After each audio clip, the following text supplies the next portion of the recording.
We got a new Valhalla update, 1.42, coming in at around 2.5 gigs on PlayStation 5, up to 11 gigs for PC, and you see the other sizes here as well. So in this video I want to run down what we know about the patch, look at the new items that were added and are at Reddit right now, future gear that will be coming to the game, and way more. The patch notes only talk about an issue that caused some HD textures to be missing. This should now be fixed, but things like not being able to go to 476, the new max level, is not noted at all. And yeah, I tried it, I still cannot get the final skill point if I, for example, buy a scroll of knowledge at a merchant. There is a tactic, by the way, to still get to the max level, and shout out to Linus Wilson for talking about this in his video. If you namely have the Siege of Paris DLC and go to Saint Denis, right here on the map, and then find the tomb close by, which is over here. If you go down here and then at one point find the crack that you can't go through, but you can use Odin's side here, and then you get a skill point. So then even on 475, you can go to 476 and unlock the final note. And of course, if you found anything in Valhalla, like secret changes with this update, still let me know in the comments down below or via the input@joraptor.com email address.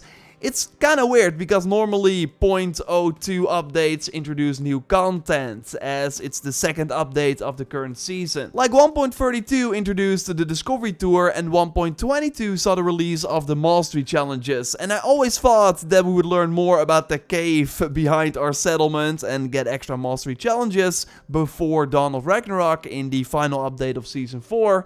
But guess I was wrong. Dawn of Ragnarok should be the kickstart of year 2, so I think they're just saving a lot of the new content for after the expansion. Also kind of makes sense because it should be a huge moment for the game, a lot of people jumping back in, so then having a lot of content ready to launch shortly after, make sure that those people maybe stay in the game. So yeah, it's totally the calm before the storm. We at least know the Helix items that will be releasing before and after the DLC, like the Dragon Knight set. Not gonna lie, this looks awesome. They of course made a big change recently where instead of launching a ton of items at once, including settlement decorations and naval items, they decided to focus on fewer items but make them more unique and worth getting. Like the Dragon Mount is pretty wild.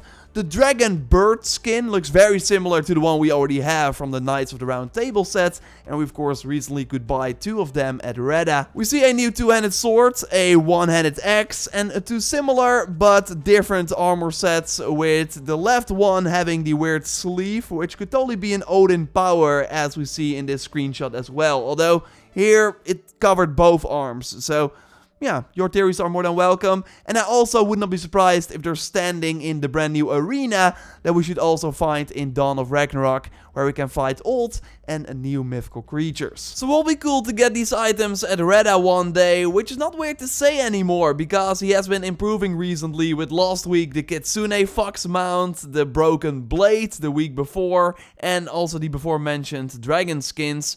This week he has some nice items too, so want to go over them and way more. Of course, if you like the video so far, then leaving a like on it would really help me out, and subscribe for everything Valhalla if you haven't already. If you have been keeping up with the Izunite items and bought them at Reddit when they were available, then you can now finally get the full set, because the cloak is now for sale for the first time, which means that you can have the wings show up on an assassination, which never gets sold. And again, it shows that Reddit system can work if Ubisoft is not gatekeeping most items. We now also have for the first time the really cool looking Moon's Cut Scythe, which is massive and has the cool sort of green fog or smoke appear when you swing it around, getting the extra melee damage on hitting multiple enemies up to 40 when hitting 3 enemies. Sounds good on paper, but yeah, melee damage is not really noticeable, so you will mostly be getting it for the great look. And with more werewolf items appearing recently, we now also have the brace for sale, for example. It's only a matter of time before the awesome helmet appears at Reddit. I will of course keep you posted here. So the werewolf pack was interesting because it was our first look at a scythe weapon. It namely leaked before Siege of Paris released, and in Siege of Paris we of course got 4 of these scythes, and then the werewolf pack launched later.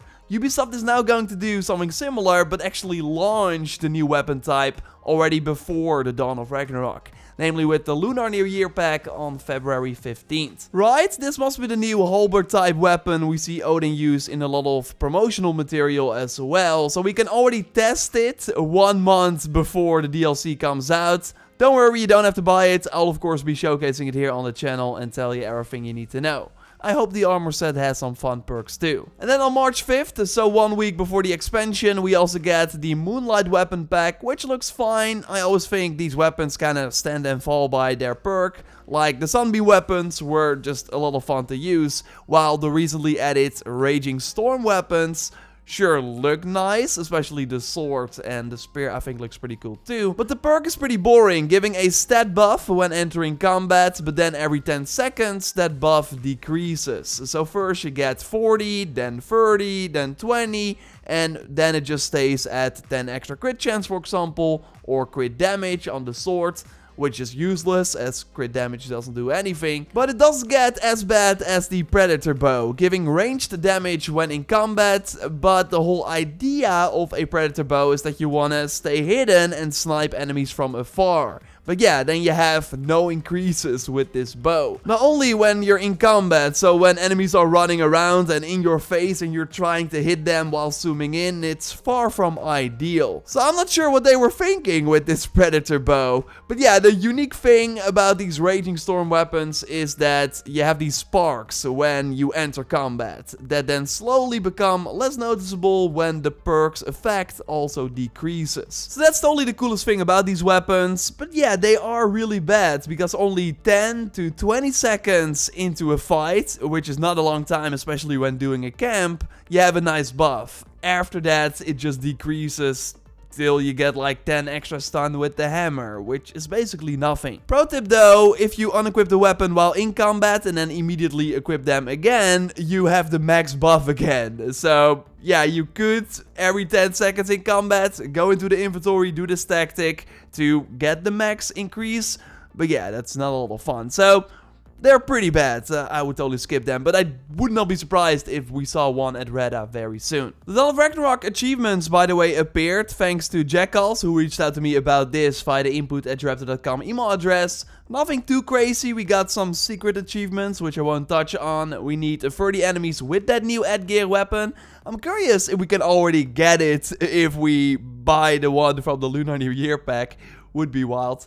Complete all territories in Svartalfheim, discover all dwarven shelters, and teleport, assassinate 2 enemies, and fly away without being detected, which should be fun to get. I really hope we get some proper gameplay. When we do, I will of course be the first to tell you here, so totally subscribe for everything on Valhalla, Assassin's Creed in general, and of course the Dawn of Ragnarok DLC. Check out my second channel, Assassin Raptor, as well for quicker news updates and stuff like that.